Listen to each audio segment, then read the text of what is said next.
Hello, and welcome to The Mastering Show. My name is Ian Shepherd. I'm a mastering engineer, and I run the Production Advice website, where I aim to help you get the best results recording, mixing, and mastering your music. My guest this week is Mike Senior from the Cambridge Music Technology website. You probably already know Mike. He's been on the show before. He's a regular and seasoned contributor to Sound on Sound magazine, and very well respected author of 2 books, the second edition of the second of which, Recording Secrets for the Small Studio, has just come out. So Mike, welcome back to The Mastering Show. A pleasure as always, Ian.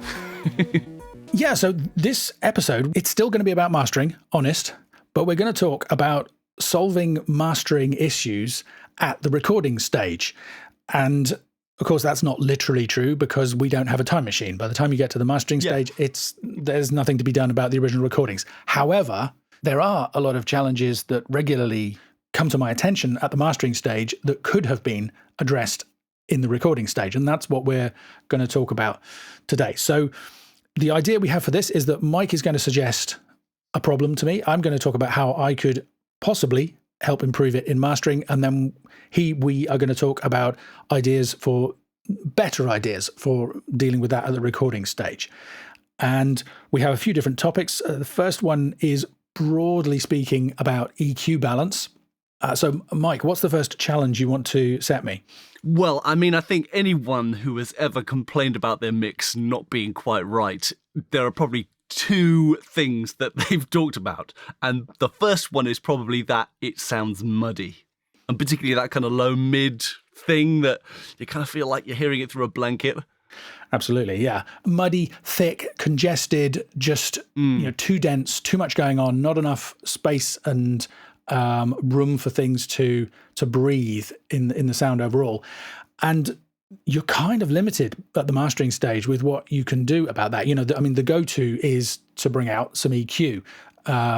Probably some, I was going to say a broad cut, but possibly not. Maybe if there's a particular range where all of the frequencies are kind of overlapping and building up, then you can go in maybe with a narrower cut. The problem with that, of course, is that, as always, it depends. If it's consistent across the entire mix, then that EQ adjustment can be a perfect solution. But more often than not, there might be one instrument or group of instruments in the mix that is particularly causing the muddy feel. So you can correct that, but then that's to the detriment of everything else in the mix. Yeah, and I think that's actually why the problem tends to occur and get left. It's because it isn't an easy fix. It's a moving target. And whenever you get a moving target like that, that's when the buck tends to get passed, either from the recording engineer to the mixing engineer, from the mixing engineer to the mastering engineer.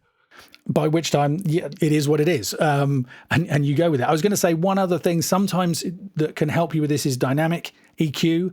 If you can set it up so that let's say it's an EQ cut and it only happens when a particular instrument stands out particularly in the mix, that can help sometimes, but it can also be a can of worms. So, Mike, let's have some suggestions from you on how to avoid ending up with mud in the low mids in the first place. It's certainly because I see so many multi-tracks getting sent to me. I think what you notice is that it's not really a problem of the things you think should be the things that are contributing that low mid-range kind of warmth frequencies. It's the stuff that is contributing it without it being any use to the actual music and to the mix. And it's usually because most people are relying on, directional mics, they're putting them up a bit too close, and there's proximity effect on everything. Right. You get proximity effect on your electric guitars, on your acoustic guitars, on your snare, on all these instruments, on your piano even. And you actually have to take active steps to rebalance that.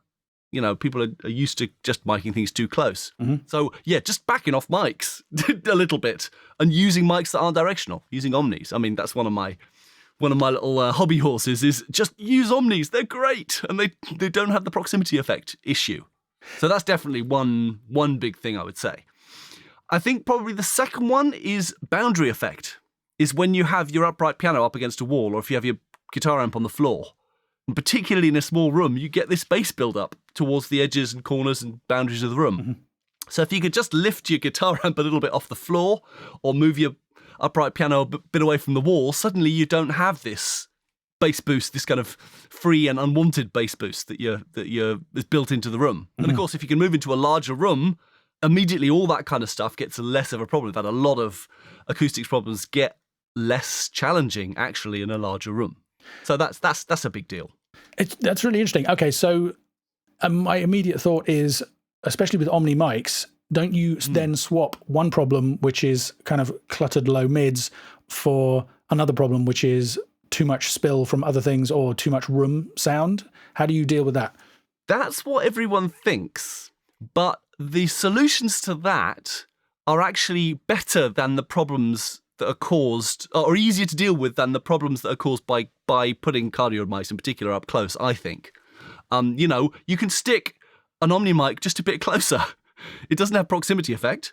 It doesn't spotlight in the same way that a cardioid does because it's an Omni mic. So you could just put it closer.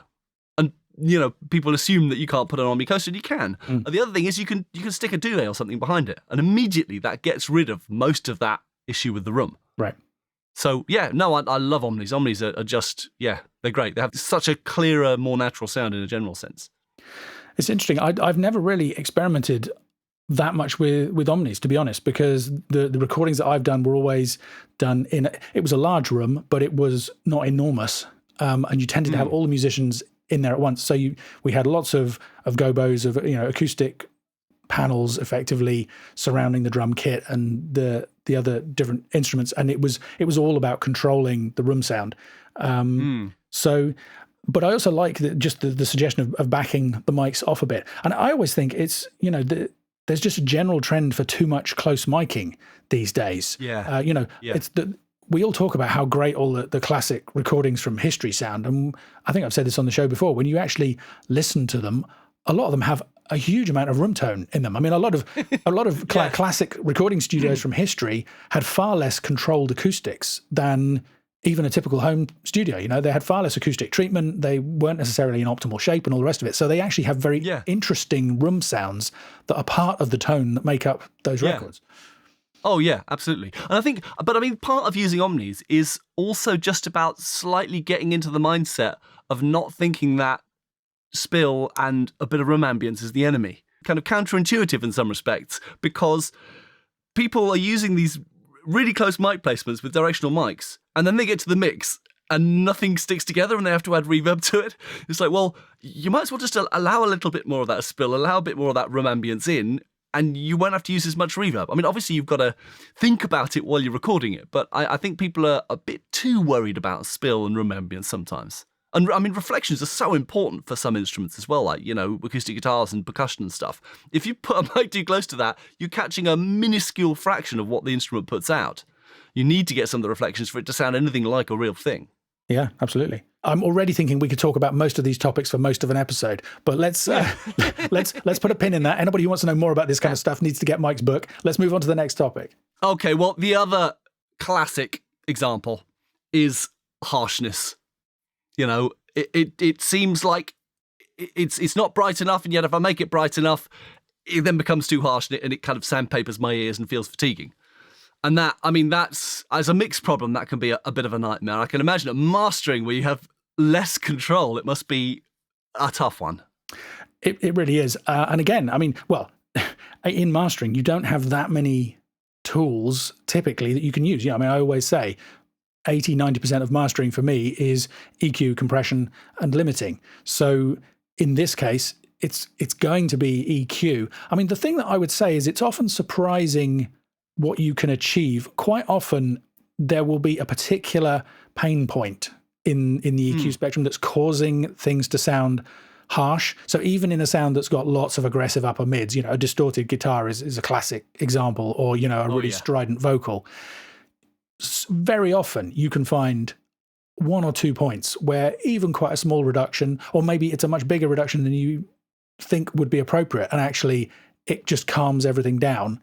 Again, dynamic EQ can just give you a little bit more control of that sometimes, but it ultimately, as with everything in mastering, it depends on what kind of shape the mix is in. If it just is fundamentally harsh and aggressive, then you just kind of have to make it listenable. And sometimes that's to the detriment of the effect that was intended. Or you have to say, okay, this is going to be a little bit uncomfortable, and that's the way that it is, and that's often that's the way it's intended. So that's fine, and you have to, as always, have empathy with that and go with it. But I'm curious to see what suggestions you have for helping with that in the recording stage. Well, it is. You're absolutely right. It is mostly with like harshness. It's mostly electric guitars. Sometimes it's cymbals. Mm-hmm. The cymbals are just too bright because they've put a large diaphragm condenser right over the cymbals. The brightest bit of a mic pointing at the brightest bit of a cymbal and not recording to tape like that technique was designed for. It's like, it's a recipe made in hell, that is. But it's the guitars usually that are the killer because they're going the whole time often. If it's the big rock guitar Goliath that you kind of expect on a big heavy rock track. Mm-hmm. And a lot of it actually is just to do with people turning the drive up too much when they're recording. Right. Most classic guitar records are made from more than one guitar part. And if you combine guitar parts, they sound kind of fuller and more overdriven than each individual one on its own. Right. So when someone's playing live with a band or whatever, or doing an individual part, they'll try and turn their drive up to match that kind of multi-tracked sound or that big, layered sound, and they'll just turn up the drive too much. And you do that, and it just becomes hashy and aggressive without any kind of note definition or harmony or chord in it. Mm-hmm. And there's almost no way to remedy that with any mixed processing at all. So, just turn down the drive like 25%. It's almost like a reflex for me now. Whenever I record a guitarist who's maybe not had that much experience recording so far. That's really interesting. And how do they respond to that? In terms of the feedback they're getting through, the monitoring or the Q mix or whatever it might be, isn't it not a challenge for some guitarists if they want to hear that wall of sound and actually that you're going to get there eventually, but it's 2 or 3 layers down the path? Yeah, it's an interesting one that actually, because there is a way that you can often sort that out is just by putting them in a position where they can actually hear the direct output of their amp. Okay. Because normally when guitarists are playing, it'll be like playing at their knees. And you put it on a stand and point it up towards them or on a table or something, and all of a sudden they're like, whoa, that's fierce. And they turn down the kind of the high end and turn down the drive for themselves. And you immediately, and the moment then you get a guitar sound at the front of the amp where the mic's going to be, that is closer to what the guitarist was actually imagining, rather than them playing something that they think is the sound. And actually, the sound they're hearing is all mostly reflections. It's not actually the thing that the mic will pick up at all. So that kind of partly sorts it out on its own sometimes. You can go, well, you can hear it's a bit fierce. Let's turn down the gain. And you solve a few boundary effects at the same time. Yes. So we go back to the previous point. That's a good point. I mean, another one that I've noticed is just understanding that you don't have to point the mic right at the center of the speaker cone.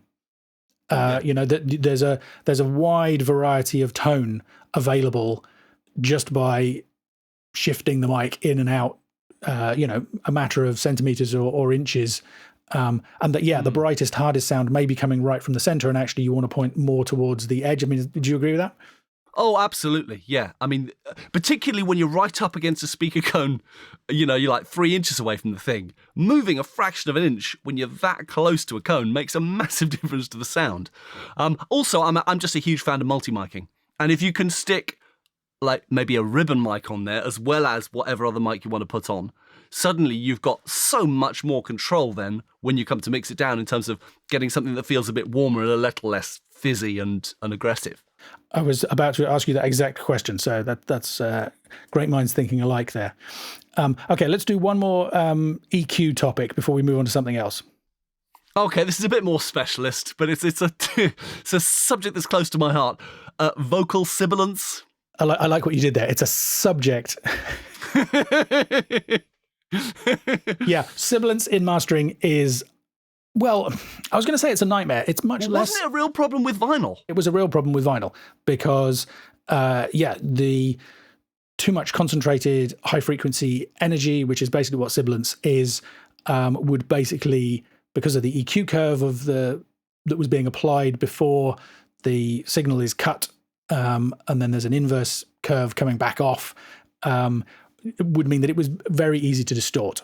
So de-essing was a much bigger part of, well, it was a much bigger requirement of mastering for vinyl than it is in digital formats, because in digital formats, you know, if you're not clipping, you're probably okay. And so in technical terms, I mean, obviously in musical terms, it can still be an issue. The problem with it at the mastering stage is that you have the whole mix in there.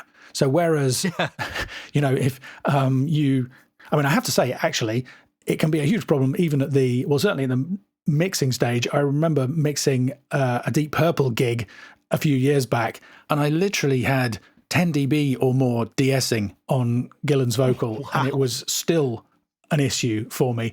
But anyway. Well, some singers, I mean, you have to face the fact that some singers are just much more sibilant than other ones. Yeah, absolutely. And sometimes it's a nice thing. I had not noticed until somebody pointed it out to me that Damon Albarn from Blur has a gap between his front teeth. So he has this quite interesting whistle to his tone, which it would be a shame to remove, I think, because, you know, it's part of the character of his voice. But yeah, in mastering, I mean, we have de-essers. We have some very sophisticated de-essers that, well, I think I was going to say that they can be effective. I think they can often do enough. You know, they can often just take the edge off, just that kind of remove the painful quality to it. It will still sound like a bit of a sibilant vocal, but yeah, it's an improvement. But obviously, it's much better done way earlier in the process. And yeah, I'm curious to hear what your suggestions are at the recording stage. Yeah, I mean, there is actually, if a singer is concerned about being too sibilant, there are things they can do with their performance technique to reduce the sibilance. If you slightly voice your sibilance, you turn an S into a Z and a CH into a J. You know, if you slightly voice them, or an F into a V, you, from the context of the way you're singing it, it's no less clear about what you're saying, what the meaning is, and yet the S becomes much softer. And in fact, this is just because I happen to be based in Germany, I've dealt with a lot of German singers singing English, and the Germans aren't very good at voicing their consonants. They don't use them much in German, voiced consonants. And so the sibilance can be much more difficult to deal with in German than it is in English, because we tend to voice a lot more consonants.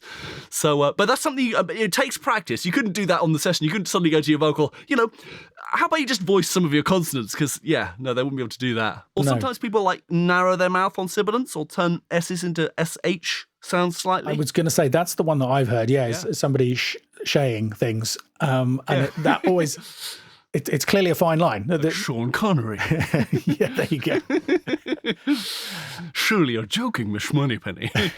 Exactly. Okay, so you have somebody who you didn't do the pre-production with them, so there wasn't time to ask them to experiment with that and get better results. They're in the studio. It's still sounding a bit essy to you. Anything you can... Mics are hugely important. Right. I mean, some mics are hideous. I mean, I've always had really bad luck with Rode mics, Rode large diaphragm mics. And just have real troubles with those. But it so makes a difference. In fact, it's one of the things that I most listen for when doing mic shootouts. Interesting. Is sibilance, because it can make such a difference. I mean, mic shootouts are important with singers anyway, because you can never predict what mic's going to fit with what singer. No. But if sibilance is a problem, then I'll switch to a dynamic or even to a ribbon. It's rarer that I'd go with a ribbon.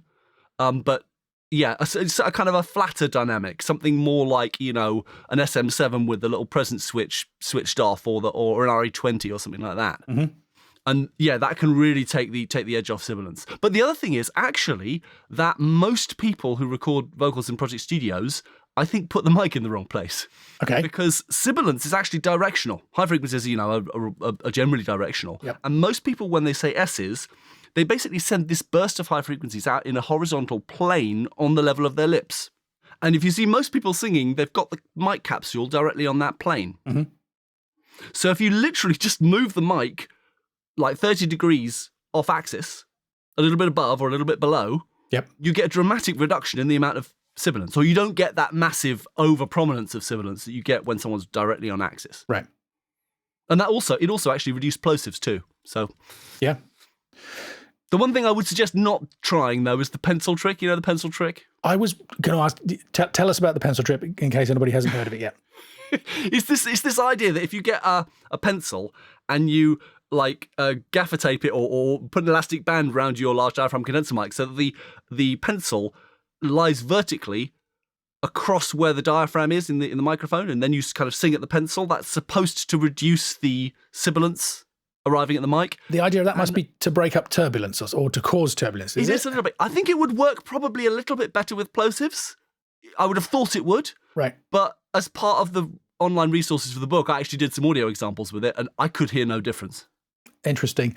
I misunderstood that trick the first time I heard it and imagined, I don't know how this would be done practically. And the mic never quite recovered. Well, no, actually, so I imagined the point of the pencil coming out towards the singer.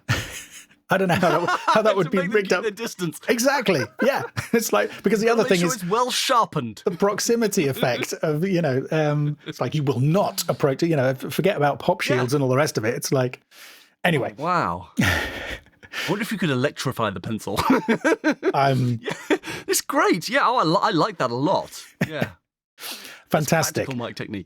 Actually, I said this was going to be the last EQ topic, but there was one other very common issue that I think is worth touching on, which is that of resonant frequencies, where you have one particular bit of the EQ spectrum that is either booming out or hooting or ringing out. I mean, again, in mastering, it's an EQ issue, probably. I mean, maybe multiband compression might kind of control things in a certain, but I think you'd probably have to get the frequency range so narrow that... Well, I mean, it's snare that tends to be the killer for that, doesn't it? Right, absolutely. So, yeah, I mean, obviously we can try and EQ it out in mastering and hope that it doesn't have too much of a negative impact on anything else. But yeah, is it difficult actually triggering a kind of a dynamic EQ on something as transient as that? Because you would have thought, okay, if it's on the snare, maybe I could do it with dynamic EQ. But then, with the transient element of it... I guess I found it can work, mainly because it's the body of the tone. It's the ring of the drum, which is a bit slower in my experience. Ah, right. I mean, especially if you have a compressor that's catching the transient of the snare anyway, which often has happened in the mix. They've gone into kind of soften things up a bit. Well, I say this, I rarely use dynamic EQ. I mean, I've mentioned them a few times just because it's a slightly more interesting answer than just straight EQ. I mean, I would say that it can work wonders. I mean, and surprisingly small changes. There was, I think it's actually in one of my videos somewhere a couple of years ago where I felt like the whole energy wasn't quite right. Everything felt a bit lumpy and a bit leaden and kind of, it wasn't moving in the way that I wanted. And I thought, well, maybe if I EQ, and I kind of went in there with sort of a little, maybe 1 dB dip, quite narrow at a specific frequency, and it completely transformed it. It just, wow. In that instance, it just took out, but I think that's fairly rare. And that was obviously a very small issue. Whereas I think you can have, well, in all kinds of things, you get boomy acoustic guitars as well. You can get resonances in vocals. So yeah, let's stick with the snare for now. What would be your top suggestions for helping with that at the recording stage? I mean, with anything that's to do with the sound of the instrument, I'll always try and get the sound of the actual thing to be better than it was if I had a problem with it. And that would mean speaking to the drummer, because I'm no drummer. And usually I'd suggest they maybe look at the tuning, because it might be that if they tune it slightly differently, that the sustain of different resonances will change, or you won't get something that's resonating along with another drum. When you hit the kick drum, you don't get a ring on another drum. But obviously, you can put a little strip of gaffer or a bit of moon gel on it. But I think you've got to be really careful doing that, because you can easily just kill the rest of the tone dead if you do too much of that. Yeah. So again, I'm quite, a couple of bits of that on a drum, and I'm like, yeah, I've gone as far as I can with that. But to be honest, the biggest thing with it is for people not to rely too much on just an over-snare mic, and particularly not to put that mic too close. The more they rely on it, the less close to put it. Because it's when you put it like an inch away from the head of the drum, it's picking up an area the size of a credit card, and that basically is just a couple of resonances of the head, and you get the stick attack, and then you get something that goes dong, and that's it. So you kind of get a clink every time that the drum gets hit, and it sounds absolutely nothing like a snare drum, and it's just covered in resonances. And literally you move the mic maybe 3-4 inches away, and all of a sudden you've got something that's so much more useful. Just doing that on its own can solve so many problems that, I mean, I've heard some really horrendously resonant and hopeless drum recordings in my time, and it's usually just because that oversnare mic is way too close. Yeah, absolutely. And how about you think about using more of the overhead sound, taking the snare sound from the overheads and just kind of supporting it with the snare mic? Well, I mean, basically you've got two choices. And I hear so many drum kit recordings where there is nothing that has a snare sound on it. You know, you've got two choices. Either you have to get the snare drum out of the close mics, and one close mic over the top of the drum is never ever going to do that. So you've got to multi-mic it if you're going to get the whole sound of the snare from close mics. Mm-hmm. And if you don't multi-mic it and you just have an over snare, then you have to get the rest of the snare sound from somewhere else. And the best candidates for that, of course, are the overheads. So you have to put the overheads somewhere where they don't just pick up cymbals and this kind of dull little snare spill somewhere in the background. No, where they pick up a properly representative sound of the kit with some useful snare tone that then your over snare mic can just add a bit of attack to, which is really what it's there for. It's not there to sound like a snare at all. Yep. No, I agree. And one final thing that's just occurred to me as we were talking, let's say you've experimented with gaffer, the snare is ringing, you've got the mic placement as good as you can, but you need to have that snare mic there to avoid spill from the hi-hat mic and the toms and all the rest of it because of the way the drummer wants to lay his kit out. A little bit of EQ to tape or to hard disk in this case, just to pull that resonant frequency back? Or would you leave that for the mix?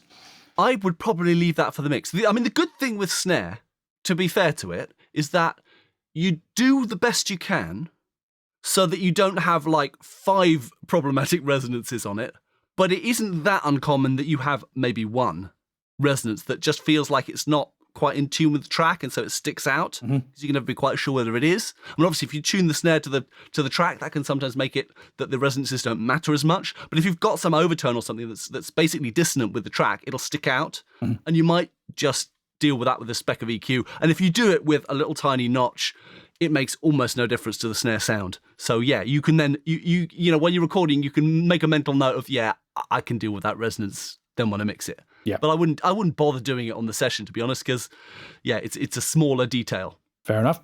If it's a big enough detail that I feel I actually have to EQ it, then I know I haven't worked hard enough with my mics, basically. Yeah, absolutely. Okay, just before we move on from EQ in general and resonant frequencies, I do think we need to talk quickly about vocals, because that's the other place that I hear not necessarily huge resonances in vocals, but just nasty resonances. Step away from the booth with your hands in the air. Or step out of the booth and record the vocal in a larger room, I would say. Do you agree with that? Yes. Oh, God, yeah. I mean, that's one of the worst decisions you can make if you're trying to build a home studio, is to use any kind of vocal booth. Even the vocal booths in big professional studios that I've been in usually sound a bit dodgy. It's... if you went into a professional studio and they were doing a vocal session, the vocalist will almost never be in the booth if the engineer knows what the hell they're doing. They'll be out in the room and doing their overdub there, because the resonances you get in the room are the problem. Because if the room's any normal vocal booth size, the dimensions of the room will put all those resonances into the vocal range. Yeah. And then it's compounded by the fact that usually then when someone builds a booth like that, they carpet the inside, or they cover the inside with like 1 inch thick acoustic foam that takes all of the high frequency kind of energy and character out of the room, but leaves the resonances completely unchanged. So you get the worst of all possible worlds. So yeah, no. I don't know about the worst of all possible worlds. I remember mastering one record where I was, it was a really odd vocal sound.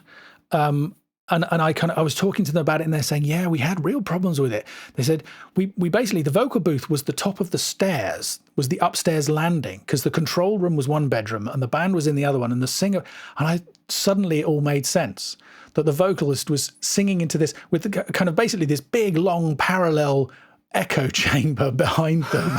Because it was quite a belting vocal, and it was like, no wonder. And I was like, I would try something different next time. And one thing, I had a great one actually where we were recording a vocalist in a studio vocal booth, and the vocal was sounding great, and then all of a sudden it started sounding really weird and kind of comb filtery. and we were looking to see whether we'd cross-patch something and checking the cables and all this kind of stuff. And then suddenly we realised that the vocalist had just opened the curtain behind her, and we were getting this wicked bounce back off the glass behind her. Yep. Yeah. And it was comb filtering the vocal sound. Yeah. I've got another favourite vocal sound story, which it was where the comb filtering in the sound was so extreme. I literally went in and hand tuned with a linear phase EQ, incredibly narrow notches, all the way up to just get it kind of usable. And I did a few quick calculations, and I was able to email the client and just say, I don't suppose you recorded in the vocal in a room with these dimensions, did you? And he was like, how did you know that? Aren't those the bits you live for? That's the bit where you get to feel that you're a black magician for a moment. and it's actually very, very simple acoustics. But it's not often you get an example that extreme.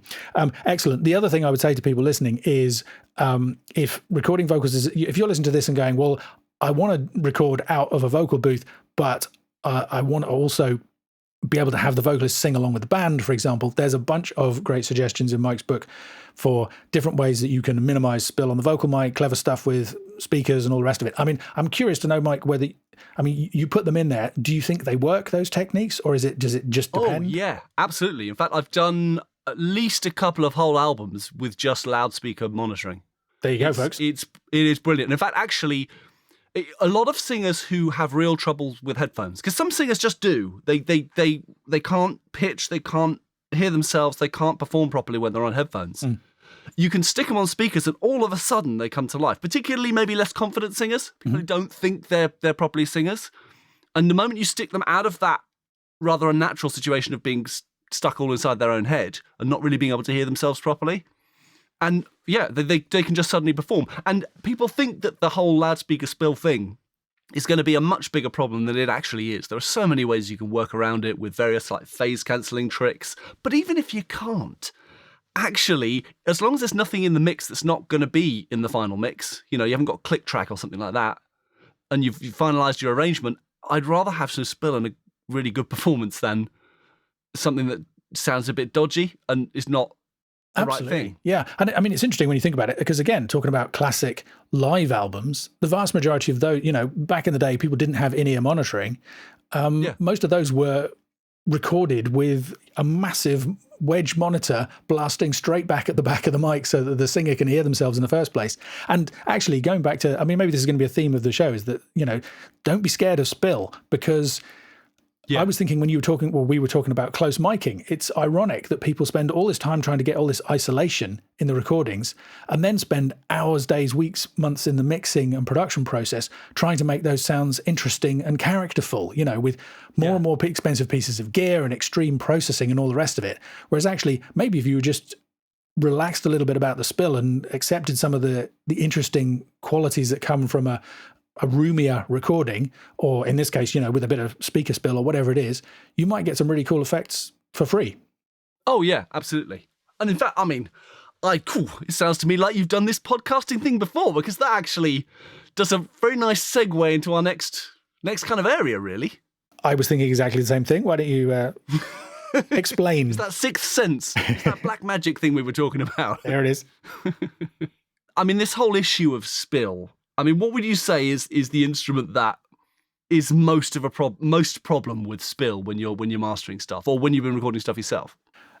I mean, honestly, I know this from recording rather than specifically from mastering, although there have been some cases of it in my mastering career as well. And I can say without a shadow of a doubt, it's piano. Right. I mentioned before with the recording that I was doing back when I was at SRT was in a nice big room. They had a Steinway C piano, which was a lovely instrument. Very nice. And I could not get rid of the spill on that.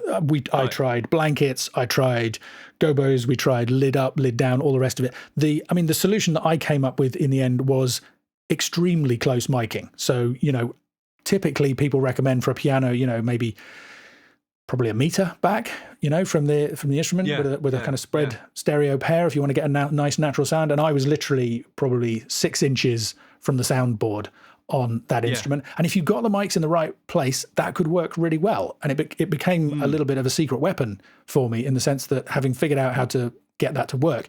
But still, when you soloed up those channels, there was a ton of spill in there. So in that case, it was kind of a case of just reducing it to a level where it was manageable. And what was it that was bleeding into the piano most problematically? Well, everything. I mean, drums definitely, because they're just so loud in comparison. Even, I mean, most of the recordings I was doing there were it was small jazz groups or maybe, a kind of, what's the word? Kind of middle of the road, kind of acoustic singer-songwriter, maybe. Yeah, where it's not a full. You wouldn't typically have a piano with a full-on kind of heavy guitars and all the rest of it, but just a bunch of real instruments around the room. Everybody probably either with no cans or one can off. That kind of, and you wanted the sound of everybody in the room, but it was just a real challenge to control that spill. In mastering, there's not really much you can do about it. I mean, it relates to one of the topics we didn't cover in EQ, which is that sometimes you get a mix where, for whatever reason, there's almost nothing happening in the mid-range. So you reach for an EQ and bring it up, and that can often work unless there's a ton of roomy spill in there, because suddenly you get way more of all of those unpleasant room resonances and all the rest of it that we've just been talking about trying to control. So again, maybe some dynamic EQ might help, or maybe picking out the specific frequencies, but it's very easy to get into a wildly unnatural sounding EQ shape when you kind of go down that rabbit hole. So this is one that's definitely best fixed at the recording stage. Do you have any top tips? Well, it's interesting you say that you find this one the most difficult thing to record from this perspective, but Alan Parsons does too. I quoted him in the book. There are loads of people. I mean, this is a common bugbear of recording engineers. And actually, my advice for it often seems very counterintuitive to a lot of people. It's partly just coming to terms with the fact that you're going to pick up spill on the piano rather than trying to fight it. Mm-hmm. The problem tends to occur when people try and separate the instruments to try and increase the acoustic separation. Mm-hmm. Because the further away you put the instruments from each other, the more the spill begins to sound like reverb. And it's the reverb sound of it that tends to be the problem when you're mixing it. You feel like you can't get control, you can't bring anything up front, it makes everything seem a bit washy. Mm-hmm. So my approach to piano is actually to move the instruments as close together as possible. Mm. And then treat it almost like the ensemble's a drum kit, because you can't space all the elements of a drum kit apart from each other. Nope. So then usually the piano mics are the thing that catch the most spill. So basically in any ensemble, I'm looking for the mics that catch the most spill. It's like the drum overheads and the piano mics. And start with those and realize that those are never going to be entirely independent. And that if I'm going to make a change to the balance, I'm going to have to probably do it in the room, either by talking to the players and say, well, you're just too loud, switch to brushes, or, moving the players around so that you decide how you balance them in that way, and dealing with the acoustics in the room to try and get it to sound, much as you would with a drum kit from the overheads, to get it sound as much like a finished result from those open mics, and then supplement it with closer mics that pick up less spill. So, I mean, if you're thinking like a jazz combo, let's say you have a drummer, a piano, and a sax. The sax is unlikely to pick up very much spill because you can mic it reasonably close and it's quite loud and directional. But you're going to get sax spill on the piano. You're going to get sax spill on the drums, and so you start with the ambient mics because then you can adjust how the sax mic sounds according to what you need to add that isn't already in the piano and drum mics. Mm-hmm. And if they're close enough together, it doesn't sound like it's a million miles away because it's not reverb. It's just a big multi-miking setup. Yep. So basically my approach is not to extreme close mic, but to go, okay, this whole band has now become an instrument that I'm multi-miking. Yeah, it's interesting because it's actually got a lot in common in that sense with classical recording techniques. Absolutely. I was going to say another thing to suggest people don't try, which I have tried, is to the exact opposite of what you're saying. I mean, I think one important thing to say, maybe in a classical approach, you would typically, let's say the piano is over to the left-hand side of the stage, and then maybe you've got some strings spaced out on the right-hand side. obviously you would always have all of the mics facing in the same direction. And for some reason, early on in my career, well, I was chasing that separation idea. I was thinking I need a piano sound that doesn't have any spill. And eventually I gave up on that. And that's when things started to work. Even so, because of the way the room was arranged, it tended to be that the piano mics were facing the piano and away from everything else. So, I mean, I agree with you that the problem with spill is when it's, well, my point is it's reflected sound, right? It's room sound. It's the sound of the instruments from far away, and even worse, from the back of the mic. Because, if you're trying to get separation, you've probably got cardioid mics. I mean, another solution might be to use omnis, as you suggested earlier. But if you've got cardioid mics pointing at the piano, then you've got the room sound, which maybe isn't that flattering, from too far away, which introduces a delay and also, probably some coloration in terms of the frequencies that might have been absorbed in other places in the room. So you've got this kind of behind the mic, weird coloured off-axis room sound from everything, which is kind of your worst possible nightmare. Whereas, as you say, if you actually think, okay, this is all going to be recorded as a piece and I'm just going to blend the elements and the spill is part of the sound, you're going to be in much better shape. And it's about trying to make sure that the spill sounds good. That's the other thing. That's one of the reasons why I like things like omnis and figure eights over cardioids in that kind of scenario, because their off-axis sound is much clearer. Yeah. So that gives you, and certainly in the case like something like a piano, a pair of figure of eights, you could actually aim their very clean sounding and really deep rejection plane at anything that was really a problem with spill, and that might help you a little bit. But I mean, it's mostly to do with trying to use that spill rather than avoid it. And in fact, like you were saying, you could like put up gobos and you could try and separate things. But if you've got any acoustic treatment, then if you're treating it as a single group, the only thing the acoustic treatment then is really there to do, or your gobos or whatever you have, is to try and manage the room sound. So then you focus all that acoustic stuff on trying to shut down any excessive room sound that you have that's around the group, rather than trying to separate the individual bits of the group. It's all great stuff. And it reminds me of these days, back when we started out the show, I would always try and have a mastering maxim for the end. Don't tend to do those so often these days, but I think it's not really a mastering maxim, but if you want a rule of thumb for recording, it's don't be scared of spill. Or sibilance, since it features twice.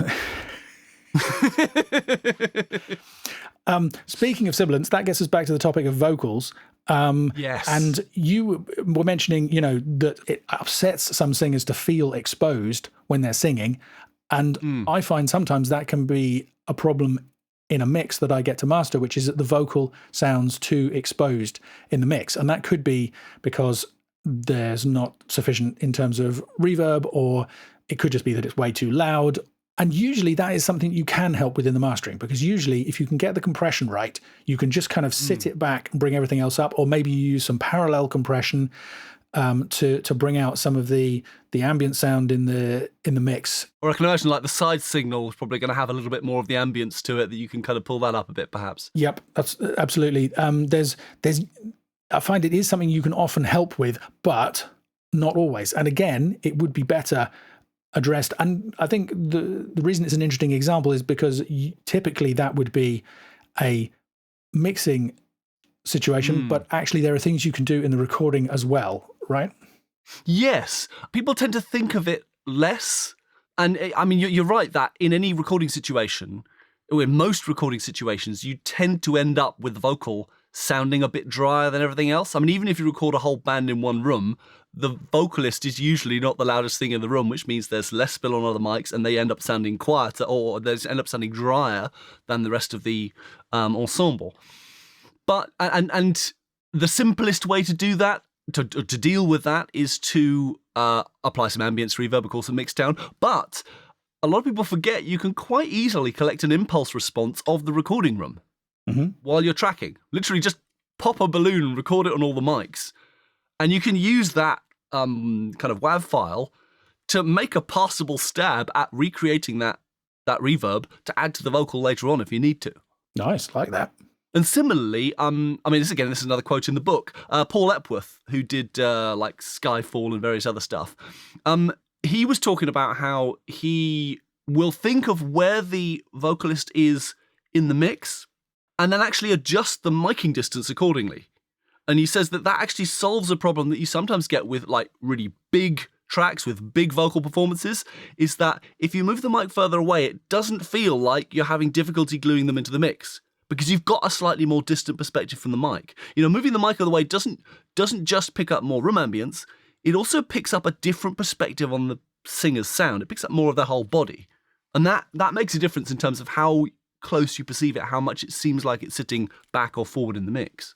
Yeah, that's a great point. That's really interesting. And I think the other thing that occurs to me is, I guess you could say that arrangement is not really necessarily a recording issue, but I think it is, especially if the arrangement is being built as part of the recording process. If you have a band who are super rehearsed and come in and know exactly how they want to do things, but if the song is less developed and there's production happening in the recording process as well, then ideas like doubling vocals or adding some extra harmonies can all help support the vocal and help bed it into the mix. Do you agree, or do you think that's actually much better done at a different part of the process?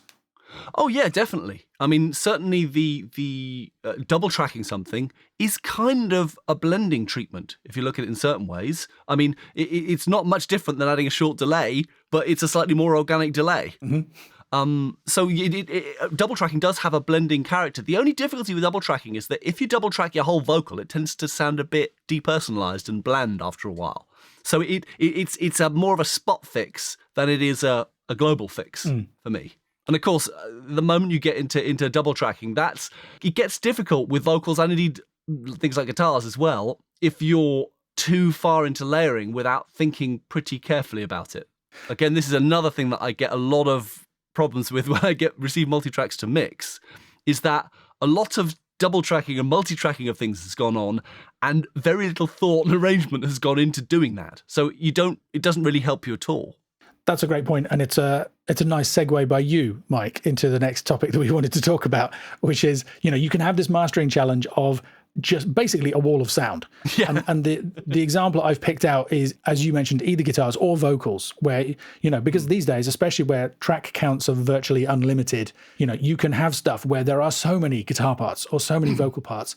And it's just this kind of turns into this homogenized lump, really, of sound. It doesn't, it doesn't have that kind of the variety and the flavor and the texture you want. And again, this is something that's really challenging to do with mastering. I mean, sometimes the reason it's sounding cluttered is because of a build-up in a certain frequency range, and the right notch EQ can just open things out beautifully.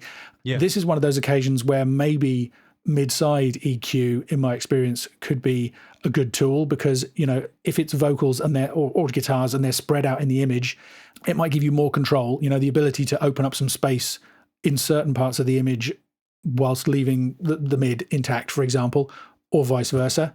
Again, maybe a little bit of judicious automation just to kind of ease things in and out at certain points to get a little bit of contrast, or potentially, I keep mentioning dynamic EQ, even though it's something I hardly ever use, but again, it's something that might give you that extra little bit of control. Maybe I mentioned, using a different frequency to key something. So maybe you have at a point where, let's say, a particular guitar part comes in, it just pulls back the vocals in another frequency range just to allow them to speak a little bit more, or vice versa, that kind of thing. But it's always a compromise, because typically the mix is so and if you're talking about a wall of sound, it's so dense anyway. Basically it is what it is. Do you have any recording suggestions for people who want to build up a bit of a wall of sound but keep some definition, keep some clarity and some space in there? Yeah, probably two main things I would say. The first thing is actually, this is a kind of one of the most general points in all of recording, is when you're doing this stuff, don't make decisions about the way a track sounds when you're soloing it. Because one of the biggest problems is when you get like 8 tracks of guitars, each one of which the recording engineer has tried to make sound huge and fill the whole mix. Because there's no difference between any of them, and then you add them all together and they just become this ill-defined soup, the guitar soup. Yeah, it doesn't really have any definition at all. Cancel each other out, yeah. I encourage anyone who's thinking of double tracking anything, to get away from the thought of, oh, I'm just layering up things, and think, no, I'm trying to create individual components of the sound with these things. So yes, I might double track a single guitar part to have some stereo image out of it. But then the next pair of guitars that I put in, I'm not just going to use the same sound or the same part. I'm going to think, okay, what is this missing? What can I add to it? Do I want to have a little bit of a wah sound to it, or do I want it to give me a little bit more of the upper notes of the riff or something like that? So that you're consciously thinking, what is it I'm using each layer I'm adding for? And when you do that, and each layer sounds different and it's got different characteristics, it's not only more powerful and fills up the frequency range in a more characterful way, but it's also so much more controllable than when you're mixing, because you can go, oh, I'm getting a bit too much of those high notes, I'll just turn down that layer a bit, as opposed to I'm going to have to EQ 8 tracks of identical sounding guitar to try and get this musical result that's impossible to do with EQ.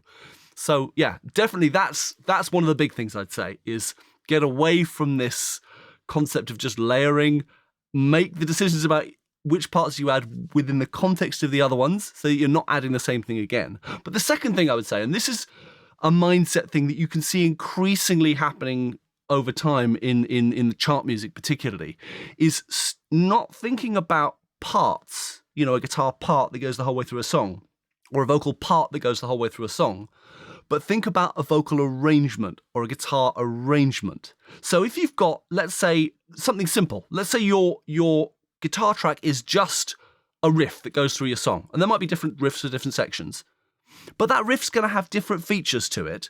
So think to yourself, okay, maybe that little one feature to it, the little string slide or a little upper note or something, I'm going to do that and layer another little guitar part just for that bit to give that a little bit of extra colour. Mm-hmm. And you see, that's not just recording of the guitar part, it's making more of the guitar arrangement by kind of giving that phrase a bit more colour, making this other riff or the chugs have a different guitar sound than the main lead part or something like that. Mm-hmm. And it's exactly the same with vocals. You think, okay, I don't just have a single lead vocal anymore. I have a vocal that is for the first part of the verse, and then there's the counter melody that comes halfway through, and then there's the pre-chorus vocal sound, and then there's the chorus vocal sound, and there's the backing vocals for that chorus sound. And all of those will have a different approach and will be designed in context listening so that they fit together. And then you don't get this just sludge of identical 50 identical sounding tracks all put together. You get a situation where each vocal can be heard because it was designed to fit together like a jigsaw puzzle. Yeah, I love that. And you're reminding me, I can't think of the exact story, but I'm sure I've heard people talking about the recording of Queen albums and the guitar sounds there, where, every guitar sound was different. Something was changed. The mic was changed, or a cab was changed, or whatever it might be. One other thing that you made me think of while you were talking is an idea that I really like, which is, let's say you want to record a little choir of voices as a backing track. The conventional way to do that is same person, or maybe not the same person, but one mic, one place in the room, you record the layers, and then afterwards in the mix, you spread them out, pan them out into a stereo image and try and create some depth by adding reverb. An alternative to that, if you've got a decent sounding room, would be to put up a stereo pair and think, okay, where would these people be standing if I actually had a little choir or group of singers here, and have each part sung with the person standing in a different place, maybe even occasionally standing on a chair to get some variation in height as well. And I like the way the theme is building up for this episode, utilizing some of that natural variety and interest that the different room sound will give you because somebody's singing in a different place of it, rather than just panning an identical thing in lots of different places and then adding some reverb and hoping for the best. Yeah, I mean, the example I think of with that is Michael Jackson and Bruce Swedien. Okay. He'd record Jackson's backing vocals in stereo. And also, he used this really cool thing. Actually, there's a picture of it in the book, that he would stand Michael Jackson in a kind of a mini forest of those circular tube trap reflectory things. Oh, yeah. Acoustic reflectors. And it meant that because his vocal sound was made up quite a lot of these first reflections that don't sound like reverb, they just kind of bolster the sound. Mm-hmm. It meant that as he was moving around, his sound remained more consistent because it was built up of all these reflections, and it gave it a kind of a livelier and a naturally stereo sound. And so I'm trying to imagine that. I'm going to have to look at the book to see this photograph now. That's fantastic. Excellent. But yeah, I mean, and who's the Kelly? I can't remember his surname now. The lead singer of the Stereophonics.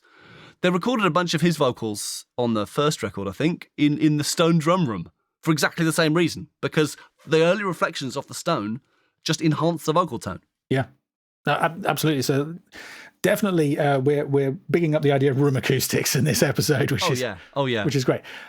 We've been talking for quite a long time, and we've got inconsistent bass on the list. It can be a real challenge in mastering because if you've got a bass line where certain notes are speaking and others aren't, again, the obvious solution would seem to be EQ, but there's a very good chance that that's going to conflict with something else in the mix, bringing out too much of the low end of the guitars or maybe the drums or whatever. The low end's so critical as well, isn't it? Absolutely, particularly these days. Yeah. So in recording, I mean, the thing that occurs to me is just actually having some compression in the chain going to the amp. I mean, there's a certain amount of natural compression that a guitar amp is going to give you anyway, but there's no harm in bolstering that. Would you agree? And what other suggestions do you have? Yeah, I mean, in particularly thinking of like melodic bass instruments, there are a few like quick wins, I would say. The first is just don't record them too small a room, because the room resonances can play absolute havoc. Mm-hmm. And if you are recording it in a room which has room resonances that feature are problematic, just move the amp or the player and the mic around the place to try and get as even a low end response as you can. I mean, I almost always do a kind of a low end scale check when I'm setting up mics. Mm-hmm. I get the guy to play the lowest octave of the instrument and see if there are any notes like leaping out. And if there are, just try a different mic position, move the instrument around. Mm-hmm. But the other thing I would say is that a lot of people record bass amps with kick drum mics, and I would like to encourage people not to do that if at all possible, because so many kick drum mics have that really heavily contoured frequency response. Mm. And so as the bass moves around in its pitch register, some pitch registers will be much more powerful than other ones, depending on where they hit this weird hilly curve. You get a kind of a slightly one-note bass effect from it. Mm-hmm. I'd also like to suggest that people don't necessarily have to use enormous bass cabs. One of the best bass sounds I ever got, I can't remember the band that I recorded it for, but literally the bass was, I don't know, it can only have been an 8-inch driver at most. Sounded fantastic. It's, if you can get it out of a really decent pair of hi-fi speakers, you can get it for an instrument as well, especially if it's not being driven too loud, because obviously, there's a difference between a recording and an amp on stage. I'd always take a DI as well. Yes. Just for a safety thing. Because the great thing is if you low pass filter a DI, it doesn't change the character of the thing you add it to. Because it's all the upper frequencies that give the sound the character. Right. And if you can feed in a much more consistent DI signal potentially, especially if you've got room resonance problems. Great point. But then also be careful of your delay when you blend them. Oh yeah, phase. Absolutely. Phase, and phase again. So actually, phase probably plays an important role in the next topic we want to move on to. If you've been listening carefully and haven't fallen asleep by this point, you'll have noticed that we moved from, broadly speaking, EQ-related topics to balance topics, spill, walls of guitars, exposed vocals. The other topic we wanted to mention, we had dynamics on the list, and we decided that we've talked enough about dynamics on this podcast. And actually, a lot of it is probably just about what's capturing there in the recording and then managing it effectively in the mix stage and later the mastering stage. There are a couple of interesting examples, but we really don't have time for those. But the other topic we wanted to nail was just talking about stereo image. Yeah. And I think, we can sum up probably most of the problems by saying it's either going to be too narrow, too wide, or too extreme, by which I mean too much in the left, center, and right, and nothing filling in the spaces. And again, actually, in recent years in mastering, there are some pretty amazing tools coming out of the perceptual coding technology. The stuff that's the same technology that gives you MP3 files and that lets Ozone have a music rebalance tool, and that lets Giles Martin remix Beatles recordings, even though everything was recorded on one mic. That same technology is being used by companies like Leapwing in plugins that will actually enable you to widen the mid element of a signal or tweak the mid-side balance without affecting the overall stereo width. And if you use them in moderation, they can do some real magic. But yet again, it's better if that stuff can be dealt with at the recording or the mixing stage. Well, I mean, it's so difficult if you've got contrary like stereo issues that are fighting against each other. You can't correct one without impacting on the other. Yeah, absolutely. I mean, it's, if you're not going to use that kind of the more sophisticated stuff, which if you push it too far can give you kind of artifacts in the sound, then really your choices are mid-side balance or narrowing the stereo image by bringing in the left and the right panning, which is, then you get problems of phase cancellation, which is how we got into this mess in the first place. So in terms of improving that situation at the recording stage, Mike, what would be your suggestions? I think a lot of it comes down to just a lot of misunderstandings about stereo mic technique. Because, I mean, if you think about how many stereo mic techniques there are, and it's an absolute minefield. I feel, in a way, I feel quite sorry for a lot of people approaching like Project Studio recording and thinking about how to deal with stereo miking, because there are so many possible variables. I mean, I think there are a couple whole chapters of the book where I talk about it. It's such a big kind of area. And a lot of the problems that you get with things being too narrow or too wide, I think can be traced straight back to just a misunderstanding of what a given stereo mic technique, what its characteristics are. I mean, like the crossed like 90-degree cardioids, XY, that some people call it XY, is actually quite center heavy. It's at least like 2 or 3 dB heavy in the middle of the image. And so it's naturally narrow. Mm-hmm. So because people think that is kind of a standard technique, they'll put it up without thinking about whether it's narrow or not. And their recordings will just come out not feeling as wide as they should be. On the other side of that are then things like people tend to space their drum overheads really far apart, or their piano mics really far apart, or they'll record an acoustic guitar with one mic down by the bridge and another one up by the neck. And all of a sudden, the whole image is widely stretched right across the image, and the thing begins to kind of collapse if you hear it in mono. There are so many mic techniques where you can fall foul of that. Blumline is one that people often come a cropper with. The idea of a crossed pair of figure of eights. Mm-hmm. Just because it has a fancy name, people go, "Oh, I'd like to use that. That sounds kind of arcane and black magic-y." And they stick a Blumline XY thing in the middle of a drum kit, and its pickup angle is only about 70 degrees. And like the cymbals are all coming in completely off axis, completely out of phase, and just disappear in mono. And yeah, there are so many situations where people are just misusing stereo mic techniques without realizing that they're not all equivalent. And the other thing is you can't correct a lot of the things that are the problem. I mean, if you have wide spaced overheads, and then you say, "Oh, well, the image is too wide. I'll just grab my pan controls and move it in, or adjust an MS plugin to try and deal with it." What you do at the same time is that you narrow your room sound at the same time. Mm-hmm. So your overheads are now the right kind of image, but then it sounds like it's recorded in a corridor. So a lot of these things that people think are changeable with MS techniques aren't. You can't bail yourself out of choosing the wrong mic technique just by using an MS plugin. Mm. The way you're going to avoid that is to just listen really carefully when you're setting up, when you're choosing a microphone techniques. Don't assume that a 90-degree XY pair is going to be right. Listen to it. If it doesn't feel wide enough, tweak the mic position.